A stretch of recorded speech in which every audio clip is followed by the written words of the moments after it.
చూడు, లేకర్షి 2వ తరగతి ఎంపీపీఎస్ బలిజిపాళెం. ఇప్పుడు 2వ తరగతిలోని 3 పాఠాలు చదువుతుంది. సహకారం అనగనగా ఒక అడవి. అడవిలో చాలా ఏనుగులు ఉన్నాయి. ఏనుగులు రోజు స్నానానికి నదికి వెళ్ళేవి.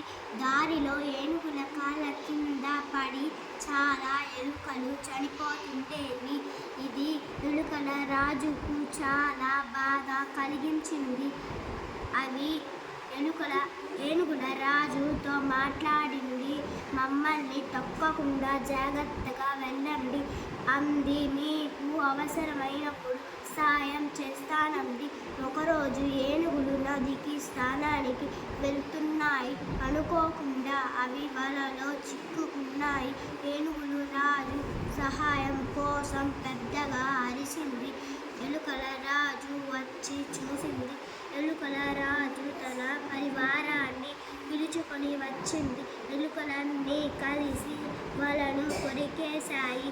ఏనుగులు ఎలుకలకు ధన్యవాదాలు చెప్పింది. Very good. ఇప్పుడు 2వ పాఠం. తొందరపాటు తెచ్చిన తంట. ఒకరోజు రామయ్య సోమయ్య సంతకు వెళ్తున్నారు. అలసిపోయి ఒక చెట్టు కింద కూర్చున్నారు.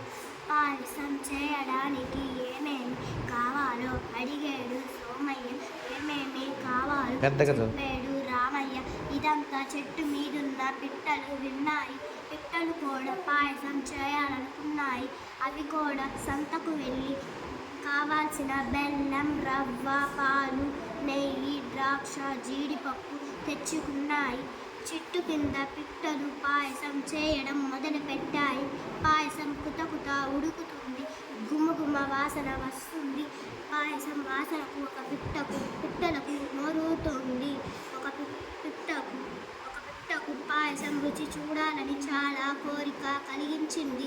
రెండో పిట్ట వాదిస్తున్నా వినకుండా పాయసాన్ని ముక్కుతో పీల్చింది. ఇంకేముంది, పిట్ట మూతి కాలింది. Very good. ఇప్పుడు 3వ పాఠం.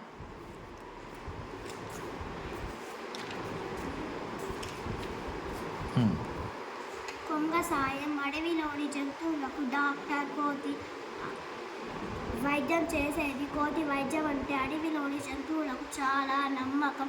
ఒకరోజు కొంగకు ముళ్ళు కంచె తగిలింది. మెడకు గాయమయ్యింది. కొంగ కోతికి దగ్గరకు వెళ్ళింది. కోతి కొంగకు గాయానికి మందు వేసింది. కొంతకాలానికి కొంగకు గాయం నయమయ్యింది. ఒకరోజు డాక్టర్ కోతి ఆసుపత్రికి వస్తుంది. దారిలో కాలికి ముళ్ళు గుచ్చుకుంది. నొప్పితో బాధపడుతున్న కోతిని కొంగ చూసింది.